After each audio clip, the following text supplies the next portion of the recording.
So whether you ordered the Golovkin-Lemieux pay-per-view last week or caught the HBO boxing replay this week, by now you've seen the fight.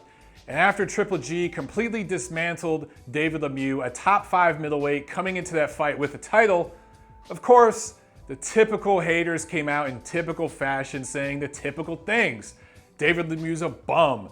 Triple G don't fight nobody, etc., etc. I saw a bunch of memes on my Twitter, on my Facebook, making fun of Gennady Golovkin's quality of opposition, you know, the typical things you usually see. I find all of this especially hilarious because Andre Ward was just turned down by the Nevada State Athletic Commission for choosing an opponent that they deemed too much of a mismatch to even sanction for his fight on the Cotto Canelo co-feature coming up next month. On top of that, Apple just released an advertisement for their Apple Watch product featuring none other than Triple G. And this brought out a whole slew of haters as well, who of course had to bring up the name Andre Ward because you can't mention Golovkin without mentioning Ward, I guess. And the typical stuff came out about the disrespect that Ward gets, the disrespect that American fighters get.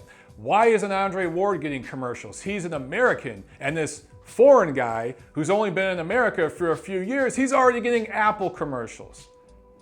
I know I really shouldn't even try with you haters because most of you just started watching boxing the second that Pretty Boy Floyd went to sleep and woke up as Money May. But I feel compelled to once again destroy your weak arguments with logic, facts, knowledge, and common sense. You say you want the truth, you can't handle the truth.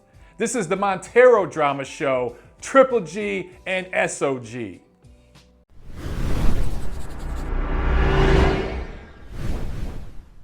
So a little later in this video, I'm gonna get into purses, disrespect, and who's really had the harder road to get to the promised land between Triple G and SOG. But first, I just want to show this commercial.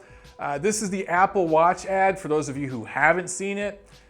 It's just a 15-second spot. That's the only one I've seen is a 15-second spot. And Golovkin doesn't talk in it. It really doesn't even show his face or anything like that. It's not really a commercial about Triple G as much as it is an advertisement about the Apple Watch.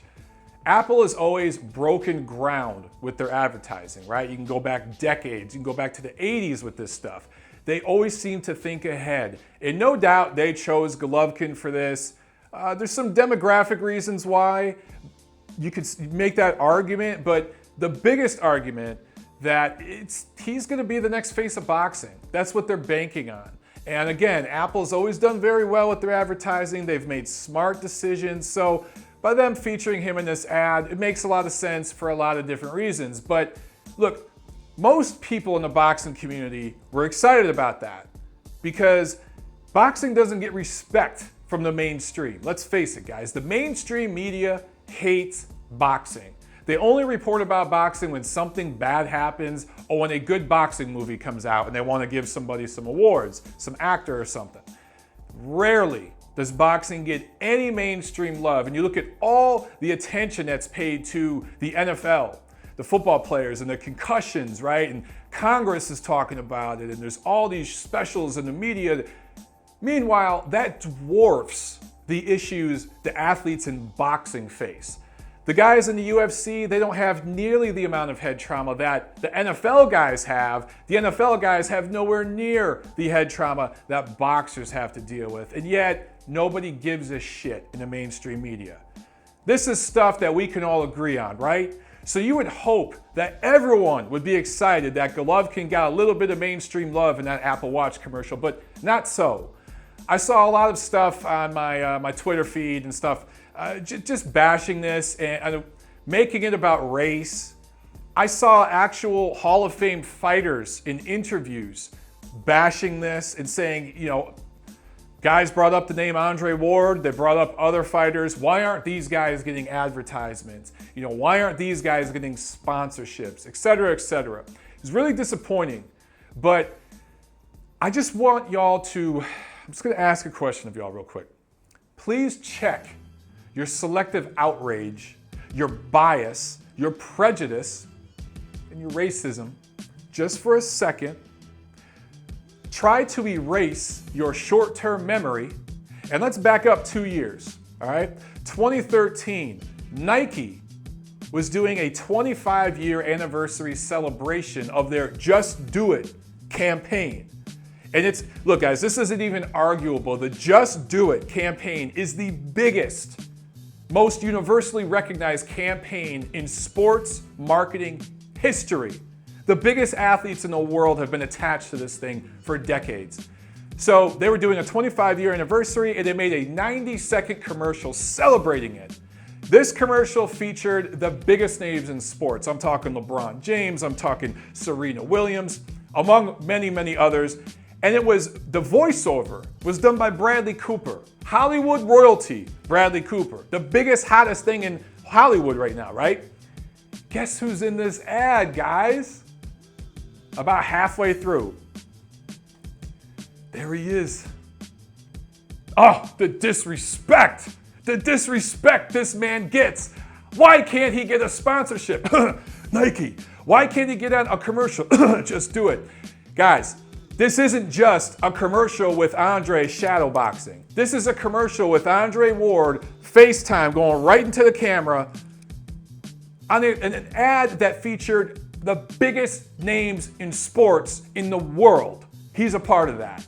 Mind you, this was shot in the summer of 2013, or at least that's when it was released. At that time, Andre Ward had not fought in a year and a half.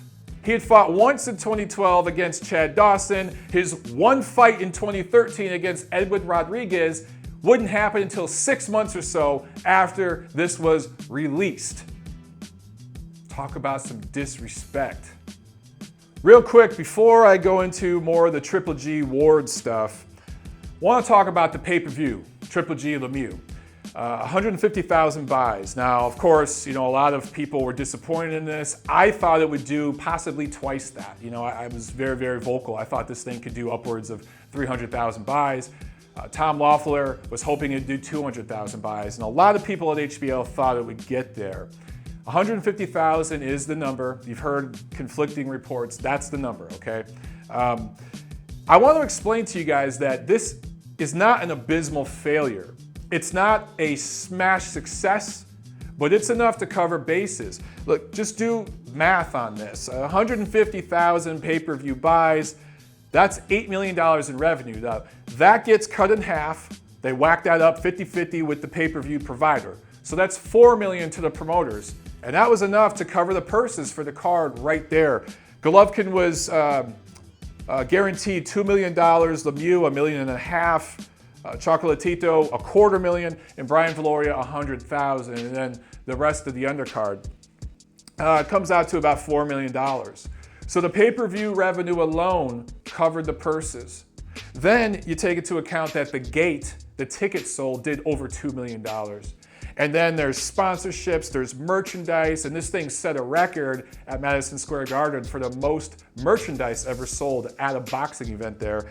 And then there's international TV, which a lot of you guys are forgetting about, the European markets with Golovkin, the Canadian market with Lemieux, all the licensing fees involved in that.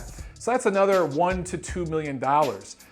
That is all just basically profit, guys. Of course, they got to whack that up. There's different fees and such. But this thing was moderately profitable, and it was a successful experiment to test the waters and see where Golovkin's at. Now, considering that this thing sold out, and I believe in terms of pre-sale tickets, it was another MSG record for this event. It sold out, it sold a ton of merchandise, right? I think that's evidence that Triple G's a hit with diehards. But considering it only did 150,000 buys, I think it's also evidence that the casuals, the mainstream, they don't care yet. Further evidence of that, look, this card was going up against 2 Major League Baseball playoff games that same day. One of those games was between the New York Mets and the Chicago Cubs. Any of you guys that know anything about Major League Baseball related to the Chicago Cubs and their trouble getting to the playoffs, for them to be this deep in the playoffs, that was a big deal. Safe to say nobody in Chicago was ordering this pay-per-view, right? They were watching that game. And New York, is a huge market. and the Mets were playing. On top of that, winter sports are in full effect, college football and everything else. And there were various games going on in different markets around the country. Several boxing-heavy markets were busy with other sports. And then one last thing. You got this card fell right in between, a card featuring Floyd Mayweather, the face of the sport in America, and Canelo Alvarez, who is probably, the two of those guys are the two cash cows, at least in North America right now. So, look, the 400,000 people that bought Mayweather's card, a lot of them are Triple G haters. They weren't going to buy the Triple G card no matter who he fought, unless it was Andre Ward. But then you got that Cotto Canelo card, and a lot of fans, those are two dedicated fan bases. And you got to figure a lot of those fans were like, look, I got enough money for one of these pay-per-views, I'm going Cotto Canelo next month. I'll catch the Triple G Lemieux replay. So there were a lot of factors affecting this card. All things being considered, I wouldn't say it was a runaway success, but it wasn't a failure either. They pretty much did what they projected. The reason I say that is, guys, these guaranteed purses, the people behind the scenes, the guys who crunch the numbers, they're not stupid. They're real smart. And they must have done enough marketing research to know that 150,000 buys covers these guaranteed purses. They do that math before they sign the dotted line. So that had to be the benchmark going in. They met it. Successful experiment. Triple G goes on from here. Now, speaking of that Cotto Canelo card coming up next month, Rock Nation, who promotes Miguel Cotto, they're trying to get Andre Ward on that card. And there's been a lot of hiccups. Andre isn't crazy happy about being the co-feature, number one. And then there's money and everything else. But the guy that Andre wanted to charge you all $65, $70, however many dollars to watch him fight was Rohan Murdoch. I had to look at my notes because I can't even remember the guy's name. I've never heard about him, and I'm a boxing journalist. I do this for a living. This guy is a 23-year-old Australian. He's fought exclusively at 168 pounds, never fought outside Australia. The only guy I recognize on his resume is the journeyman from Puerto Rico, Manny Siaka, who is a badly faded journeyman at this point. The only thing Manny is known for is fighting a few top super middleweights and being dominated in those fights, right? That's the only guy I recognize on the resume of this Rohan Murdoch. And, look, to their credit, Rock Nation was going to give this guy $250,000 to bring him over here to get beat by Andre Ward. But I want you guys to put something in perspective here. For all your bashing of Triple G and his opponents and everything, look, we all gave Andre Ward a pass when he fought Paul Smith earlier this year because it was a comeback fight. He hadn't fought in almost 2 damn years. I, for one, wasn't happy that he was getting a $2 million purse to fight this Paul Smith guy, who not only was coming off one loss, but coming off 2 consecutive losses, unranked at light heavyweight, which is where Andre Ward fought him. I was critical of that, but it was a comeback fight, getting the rust out, cool. But you're gonna go from that to downgrading to this level of opponent, Rohan Murdoch, on a pay-per-view co-feature. Where's the outrage, guys? Where's the outrage that you have about Triple G fighting Willie Monroe Jr. earlier this year for $1.5 million on regular HBO? Let's talk more about the purses, because I keep hearing about this disrespect that Andre Ward gets. And going back to 2012, which is when Ward left Showtime, the network that spent years and millions of dollars building him up, starting with Showbox, right? Their series that builds up prospects. He bounced from Showtime over to HBO, more subscribers, more money. I get the business move.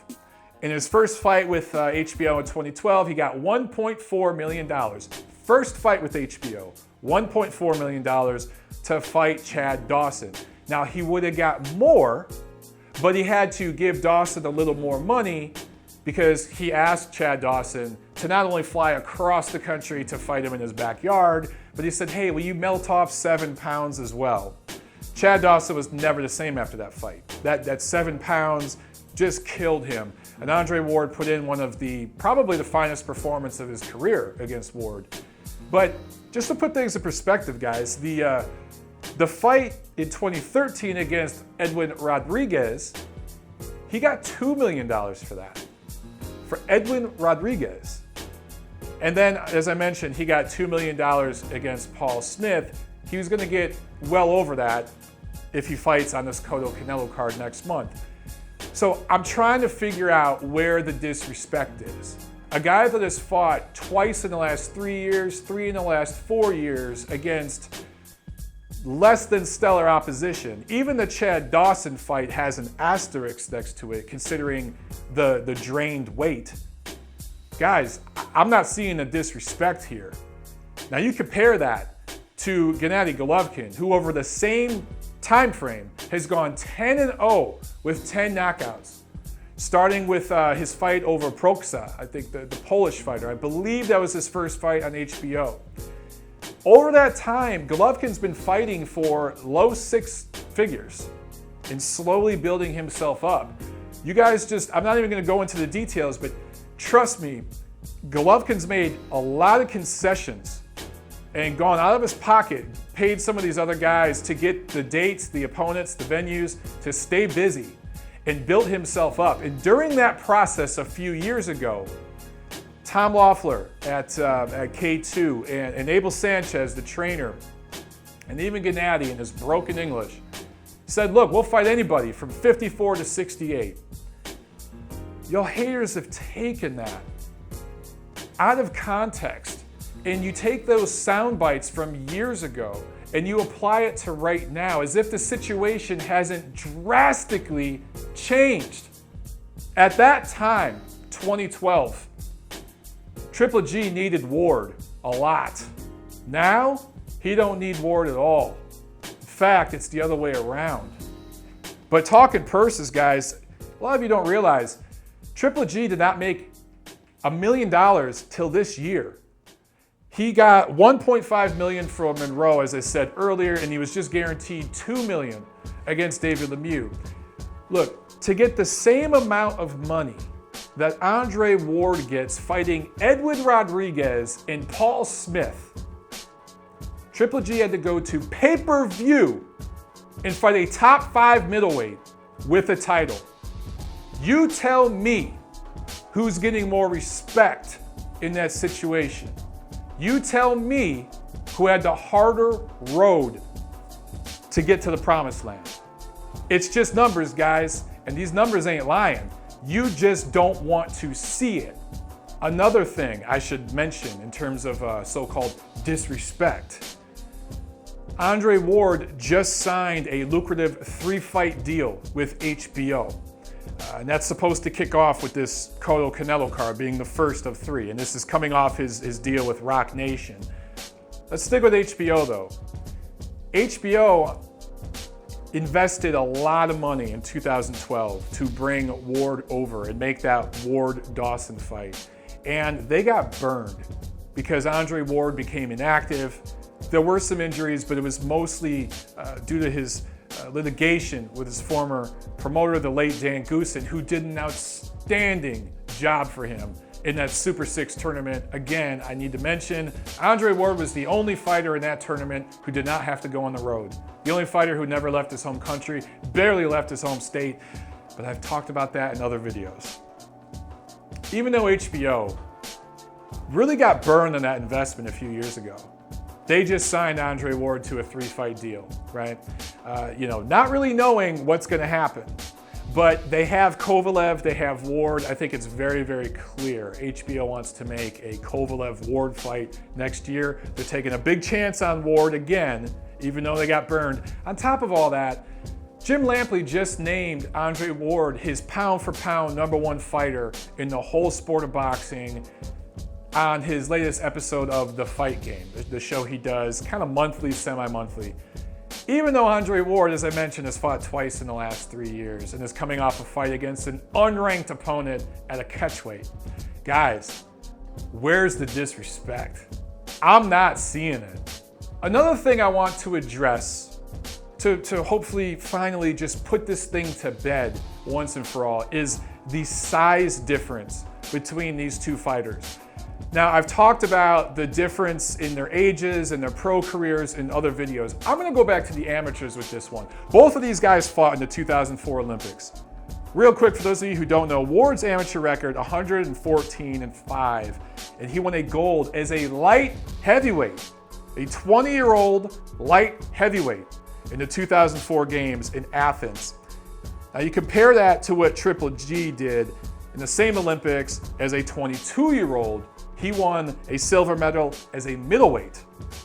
So even though Triple G was 2 years older, and you guys know, especially those of you who have participated in any martial art, whether it's wrestling, boxing, the jiu-jitsu and all that stuff, you know as you get older, it's harder to cut weight. Triple G, 2 years older, fighting at middleweight in the same Olympics. Ward, 2 years younger, fighting as a light heavyweight. But if we go 3 years before that to 2001, Andre Ward is a 17-year-old, wins the US Amateur Championships as a middleweight. That same year, Gennady Golovkin, 19-year-old, wins a gold medal at the East Asian Games as a welterweight. 19-year-old welterweight, 17-year-old middleweight, same year. So guys, going back to the Amis, these two fighters were two different sizes, and now as professionals, they're much, much different in size. Golovkin routinely weighs in $158, $159 for his fights. 30 days out, you know, he's eating steak and stuff. He's weighing in at 168, 167 for his 30-day weigh-ins. I believe in this last one, Lemieux weighed in at like 175 or something for the 30-day, and Triple G weighed in around 165. Put that in perspective, and then consider that Andre Ward can't even make 168 anymore. He fought at 172 earlier this year. He's not even trying to get down to that again. This fight next month is supposed to be at the full limit of 175 pounds. These guys are two very different sizes. And if they ever were to meet in the ring, and I do think it's a possibility, Ward is going to have to make concessions and cut weight and meet Gennady somewhere in the middle if this thing's gonna happen. Real quick, I just want to hit on the middleweight division, light heavyweight division, and where Triple G and Ward factor in. Right now at middleweight, there's really a tournament happening. You know, we've talked about Triple G Ward, we've talked about Cotto Canelo next month, but in December, we've got Andy Lee, Billy Joe Saunders for a title, and Danny Jacobs, Peter Quillen for another title. How does all this come into play next year going forward? Well, let's start with Lee Saunders. I think Andy Lee is going to win that fight. He should. And Andy Lee had already agreed to fight Triple G before, but there were personal family issues that got in the way from that fight happening. I think it's very, very possible that we see an Andy Lee Gennady Golovkin fight next year. And depending on the timing of that fight and who might be on the co-feature, it could end up being a pay-per-view. I don't know about that, because I think for Golovkin, you know, he wants to fight 4 times a year. That's not going to happen anymore. I think it's going to be 3 times a year. I think 2 fights will be on regular HBO. I think 1 fight will be on HBO pay-per-view going forward. That's going to be the plan. So it depends on opponents, timing, venues, all of that. But I do think we see a Golovkin-Lee fight in 2016. I think Peter Quillen is going to beat Danny Jacobs. He's just the better fighter. But I don't know if he's ever going to fight Golovkin. In a recent interview, both Jacobs and Quillen said, we'd fight Golovkin on a split network pay-per-view scenario, which to me makes no sense because the PBC guys are not loyal or branded to one network. Sometimes it's CBS, NBC, Showtime, Spike TV, ESPN. So what network were they referring to? I guess they were talking about Showtime, but the thing is, they're not contractually obligated to fight on Showtime. As I understand it, the PBC is on a million different brands. So I don't know. There's a lot of gray area there, and to me, fighters in that universe, the Al Heyman universe, tend to talk in smoke screens because they're protected under that umbrella. So I don't think we're gonna see Peter Quillen fight anybody we give a damn about for a long time. Cotto Canelo winner. I think it's going to be Canelo, and I'm going to do a preview video on that in the coming weeks. But In an interview this week, Cotto said, look, if I'm going to fight Triple G, that's going to be at a catchweight. He's going to have to come down to 155 pounds. I hate that, but I kind of think it's bullshit too. I think that was kind of Canelo saying in a roundabout way, that fight's not happening for a while. And when it does happen, look, I'm the A side. You come to me, I don't come to you. And he's right. Canelo is the A side in that fight. And I think that Golden Boy is going to take their time moving Canelo fully to 160 pounds, especially if he wants to keep that WBC title. But I could see a scenario where he might dump that title and we don't see a Canelo-Golovkin fight till 2017. May of 2017, that's my prediction at this point.